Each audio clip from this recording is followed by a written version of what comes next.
तो दोस्तों बिना देरी किए वीडियो को शुरू करते हैं। एक गुरु समुद्र तट पर अपना आश्रम बनाकर रहते थे। वह प्रतिदिन शाम को आश्रम के बाहर खड़ा होकर समुद्र के ऊपर उड़ते हुए बाजों को बड़े ध्यान से देखता था। एक शाम हमेशा की तरह वह समुद्र के किनारे खड़ा होकर एक बाज को उड़ते हुए देख रहा था। अब उनके आश्रम के कुछ छात्र उनके पास आकर खड़े हो गए और वे सभी भी उड़ते हुए बाज को देखने लगे। कुछ देर तक बाज को देखने के बाद एक छात्र ने गुरु से पूछा, गुरुदेव आप हर शाम इन उड़ते हुए पक्षियों को क्यों देखते हैं? शिष्य का यह प्रश्न सुनकर गुरु कुछ देर तक चुप रहे। फिर अचानक उन्होंने कहा, जिंदगी में कुछ बनना है तो बाज बनना होगा। कभी भी तोता न बने, क्योंकि तोता बहुत बोलता है लेकिन कभी ऊंचा नहीं उड़ पाता, लेकिन बाज हमेशा शांत रहता है लेकिन उसमें आसमान छूने की क्षमता भी होती है। गुरु ने आगे कहा, आज मैं तुम्हें बाज के जीवन की 8 ऐसी बातें बताऊंगा जो हर मनुष्य को बाज से सीखनी चाहिए। इन 8 बातों में जीवन की बड़ी सीख छिपी है। पहली सीख, एकाग्रता। बाज को जब भी शिकार करना होता है तो वह एक बार अपना शिकार जरूर तय करती है, फिर वह किसी अन्य शिकार को नजरअंदाज कर देता है। शिकार का आकार उससे छोटा या उससे कई गुना बड़ा होता है। एक बार शिकार का चयन करने के बाद उसकी हर गतिविधि पर बारीकी से नजर रखी जाती है। यदि किसी मछली का शिकार करना है तो वह समुद्र की हर मछली को अपना नहीं बनाता शिकार करना, बल्कि यह एक ही मछली को अपना शिकार बनाता है। फिर वह उसकी हर हरकत पर नजर रखता है कि वह सतह पर कब आती है और कितनी देर तक वहां रहती है। ठीक उसके बाद कितनी देर तक वह पानी के ऊपर छलांग लगाती है। जो कुछ भी उसके शिकार के काम को आसान बना सकता है वह उसे बहुत ध्यान से देखता रहता है। तो इससे हमें यह सीखना चाहिए कि 10 अलग अलग लक्ष्यों पर अपनी ऊर्जा बर्बाद करने के बजाय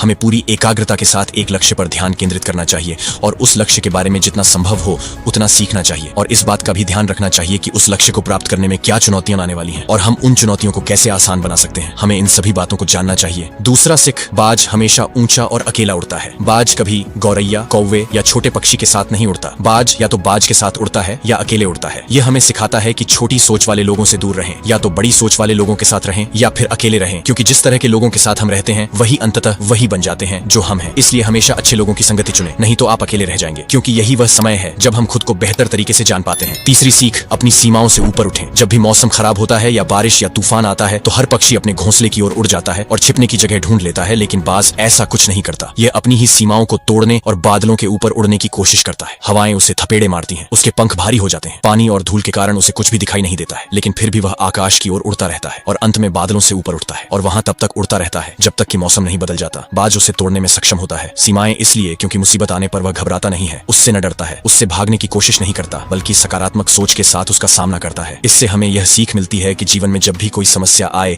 तो उससे भागना नहीं चाहिए, उनसे बचने की कोशिश न करें, बल्कि अपनी आंखों से समस्या का सामना करें और तब तक उसका सामना करें जब तक वह समस्या पूरी तरह खत्म न हो जाए। और यह तभी संभव है जब मनुष्य सकारात्मक सोच और सकारात्मक दृष्टिकोण के साथ समस्या का समाधान करे। चौथी सीख, अपने कंफर्ट जोन से बाहर निकलें। बाज कभी भी अपने घोंसले में घास के नरम तिनके नहीं रखता है और जो तिनके नरम हो जाते हैं वह उन्हें बाहर निकालकर फेंक देता है। वह ऐसा इसलिए करता है क्योंकि उसमें घोंसले से बाहर निकलकर शिकार करने का जुनून होता है। और उसके बच्चे आलसी नहीं बनते, वे लगातार घोंसले से बाहर निकलने के बारे में सोचते रहते हैं, उड़ने की कोशिश करते रहते हैं और जितनी जल्दी हो सके अपनी रक्षा करना सीख लेते हैं। इसीलिए वह ऐसा नहीं करने देते। एंडरग्रास एक दिन के लिए अपने घुटनों पर रहते हैं, लेकिन दूसरी ओर हम इंसान हैं जो बड़े लक्ष्य हासिल करना चाहते हैं, लेकिन हम अपना आराम भी नहीं छोड़ना चाहते। हम हर दिन अपना सर्वश्रेष्ठ प्रयास करते हैं। अपने घर, अपने कमरे, अपने जीवन को और भी अधिक आरामदायक चीजों से भरने के लिए, हम अपने जीवन को और अधिक आरामदायक बनाने के लिए सब कुछ करते हैं। हम आराम को महत्व देते हैं। तो जीवन में यह घटना बाज हमें एक सबक सिखाता है कि अपना आराम छोड़ो, क्योंकि जहां आराम है वहां विकास नहीं होता है। खुद को हर दिन थोड़ा कठिन समय से गुजरने दो, क्योंकि यही वह है जो हमें मजबूत बनाता है और जीवन में आगे बढ़ता है। छठा सीख, बाज कभी मरा हुआ शिकार नहीं खाता, वह हमेशा जीवित शिकार का शिकार करता है। इससे हमें यह सीख मिलती है कि हमें कभी भी अतीत में नहीं रहना चाहिए। अपने अतीत में किसी को अपना अतीत लेकर नहीं घूमना चाहिए। मन में सफलताएं और असफलताएं, हमारा अतीत मर चुका है, अब यह कभी वापस नहीं आएगा। इसलिए अपने मृत सड़े हुए अतीत के विचारों पर ध्यान न दें और अपने आने वाले नए जीवन पर ध्यान केंद्रित करें। अपनी पुरानी यादों को छोड़ दें जो आपको परेशान करती हैं, क्योंकि वे अतीत हैं जो अतीत में हैं। इसे वर्तमान में लाओ, क्योंकि एक बार जब आपका अतीत आपके वर्तमान में आ जाता है तो आपका अतीत आपको कभी भी वर्तमान में जीने नहीं देगा। भले ही आपके अतीत में आपके साथ कितना भी बुरा हुआ हो, वह मर चुका है। इसलिए उस बाज की तरह बने जो कभी मरी हुई चीजों को नहीं खाता। सातवां सीख, साहस। इसे अकेले जाने के लिए बाज हमेशा अकेले ही शिकार करता है। शायद उसे भी पता है कि भीड़ हिम्मत तो देती है, लेकिन हमारी हिम्मत छीन लेती है। जो अपने लक्ष्य के लिए अकेला ही निकल पड़ता है उससे अधिक साहस शायद ही किसी और में हो। बाज कभी दूसरे बाज की मदद नहीं लेता और कभी किसी की मदद नहीं करता, यहाँ तक कि अपने बच्चे की भी नहीं। जंगल का राजा शेर भी झुंड में शिकार करते देखा जा सकता है, लेकिन बाज को नहीं। यही कारण है कि उसमें इतना साहस है कि वह जल, थल और नभ में शिकार करके अपना परचम लहरा सकता है। तो इससे यह सीख मिलती है कि अपने लक्ष्य को पाने के लिए कभी भी अकेले चलने से न डरें। अगर बुद्ध को अकेले चलने में डर लगता था